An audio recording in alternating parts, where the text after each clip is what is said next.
Bismillahirrahmanirrahim. Serigne Khadim Mbacké di ku yàlla may jëm si wàllum faj mbokk yi jaaxle jeex na boo leen jokkoo ki nga xam ni moom moo di Serigne Khadim Mbacké yàlla baaxe ko si xam-xam bu sell jëm si soxlay doomu aadama yi moo xam lu jëm ci wàllu rab lu jëm ci wàllu saytaaneeg yu ni mel da ngay lijjanti ay këyit mu të bis boo jokkoog moom rek sa aajo daal di faju ndoxum siti dala sonal wala cataracte jokkool ak Serigne Khadim Mbacké wala nga nekk góor néew kàttan loolu timit yàlla may na ko si lu jëm si wàllu seeti gis si moroomam jafe na dalay seetal wax la sa biir ak sa biti am na itam benn téere boo xam ne da koy defaral ñu ëpp ci muudu yi di jëflanteeg ñoom téere la boo xam ne bis bu la ko defaralee képp koo xam ne tiim na sa soxna du ko mënal dara maanaam du yëg boppam boo ko takkalee sa doom bu jigéen itam kenn mënul àgg si kaw dina ko aar ba koroog muy dégg alxayri jokkoo leen gaaw ak Serigne Khadim mën nga ko woo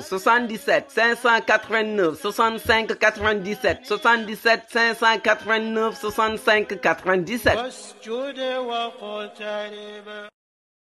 Bonsoir à toutes et à tous, bonsoir à tous les suiveurs et à tous les inconditionnels de Grégoire Omnisport. Doomu Gaynde Njaay warul tiit warul ragal Kuden Abben Eul Susa Men Ich sprach jetzt des. Ich sprach jetzt des. Donc actuellement on parle allemand, rien à dire. Sadio Mané à la Bavière na ñëpp jàngi Allemagne ren moom donc journaux allemand yi foog ñu koy lire donc lépp lu allemand yi wax foog ñu koy déchiffrer pour mën a xam nan la ñuy traiter comment les Allemands vont traiter notre joyau notre bijou Sadio Mané comme ni nga koy gisee trophée baa ngi noonu joxoon nañ ma ko bu yàgg joxoon nañ ma ko bu yàgg mais damay feddali coloré parce que sans yéen ñi may suivre donc du ma ko am donc kuy wax kuy déglooy mbokkam donc dama leen di remercier parce que trophée YouTube donc du ku nekk moo koy am donc kuy wax kuy déglooy mbokkam maa leen di delloo njukkal yéen samay inconditionnel. On va parler donc de la situation de joueurs. Donc il y a des joueurs yoo xamante ni ils sont perdus de vue depuis la finale de la CAN 2019 donc des vice-champions d'Afrique qu'on ne voit plus. On parle de Moussa Wagué, un talent perdu à Barcelone. Moussa Wagué fan la jaar le Dani Alves sénégalais CAS Open def mondial bu baax ñu ne Moussa Wagué fan lay dem Moussa Wagué dem fële ci FC Barcelone parce que le FC Barcelone donc du équipe boo xam ne dalay woo nga bañ. donc ñu bëri ñu naan il pouvait tenter mais sénégalais yi fa dem yëpp kenn percé wul ñoom Diawandou Diagne Seck yi donc Moussa Ndiaye moo fa nekkagum on va voir nag ce que ça va donner avec Moussa Ndiaye si ça va changer mais une chose est sûre ça ne sera pas une mince affaire donc ça ne sera pas très évident. Donc de retour en Catalogne après une coupe d'Afrique donc Mbogué ñu àl ko Nice mu joué 5 matchs puis ñu jox ko PAOK Salonique foofu nag joué na fa on a fa temps de jeu mu joué fa 12 matchs après qu'il a une blessure grave au genou absent des poules depuis 10 mois. Moussa Wagué actuellement il est de retour au FC Barcelone mais c'est sûr que Barça Moussa Wagué pour mu am fa place jamono ak situation Barça bi avec le nouvel entraîneur ça sera compliqué moo tax Moussa Wagué il doit donc vraiment revoir son avenir bu mënee am club boo xam dina am temps de jeu en France wala même biir Espagne un club moyen mu dem fa relancer wu bu tojaatee mën a signer dans un grand club parce que c'est un garçon qui est talentueux et il est très jeune. Donc Moussa Wagué, vraiment c'est un garçon qui est perdu de vue depuis donc la finale de la CAN 2019. On attend le retour de Moussa Wagué, mais il faut faire les bons choix.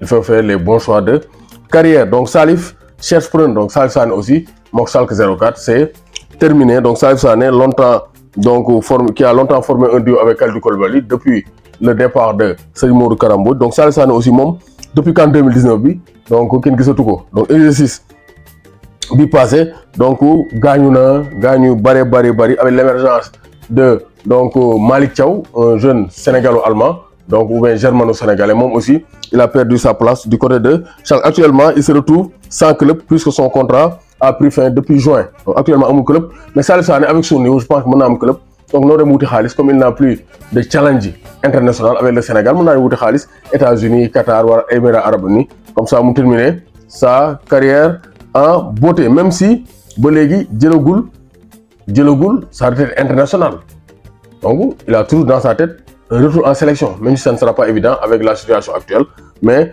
vraiment bu bëggee dem daal na dem club bu baax mais actuellement avec état de forme est-ce que na am club bu baax bu ko permettre mu mën a relancer c'est ça la grosse question. Donc Gassama a migré en 3e division est-ce que Lamine Gassama finaliste meilleur latéral équipe type 2019 après mu dem Göztepe après vraiment il a perdu donc vraiment sa place en équipe nationale du Sénégal. Donc il n'avait plus de club pour assister Saint-Ouen après il s'est engagé avec Sabadell FC à 32 ans. Bon, là, retour équipe nationale pour Gassama. Donc, je pense que c'est quasiment nul, même si rien n'est impossible. Mais je pense que Gassama, avec l'équipe nationale, c'est terminé. Il va continuer, il va essayer de terminer sa carrière en beauté en Espagne. CV à la relance à Pau. CV de la deuxième division France pour relancer avec Pau, ancien club de Maud Lamine Gueye et de Moustapha Nam. Je suis très heureux d'avoir signé à Pau. Moi aussi, donc l'homme moi comprend, dafa def année sabbatique. Donc 2021-2022, chômage la def à 31 ans. Il est né en 91, donc 90, donc du mag trop. Mais c'est un très bon joueur, mais il manquait de compétition. Nous quand c'est le signé, on va parler de Saint-Etienne, Bursaspor, mais Henri Saivet. Donc joué en CAN 2019, une bonne CAN, mais donc il devra batailler fort pour mener disputer Coupe du Monde. En tout cas, on va voir ce que ça va donner en Ligue 2. Parce qu'à l'issue, il appelle des joueurs de Ligue 2.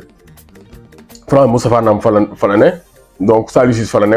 Donc ça ne sera pas un problème. Bon, Henri Saivet def ay performance yu baax, pourquoi pas Aliou Gerso, même si donc sunu milieu bi donc saturé na saf na sap, mais donc il faut toujours croire donc en ses chances de rejoindre l'équipe nationale du Sénégal. Doomu Gaynde Njaay warul tiit warul ragal.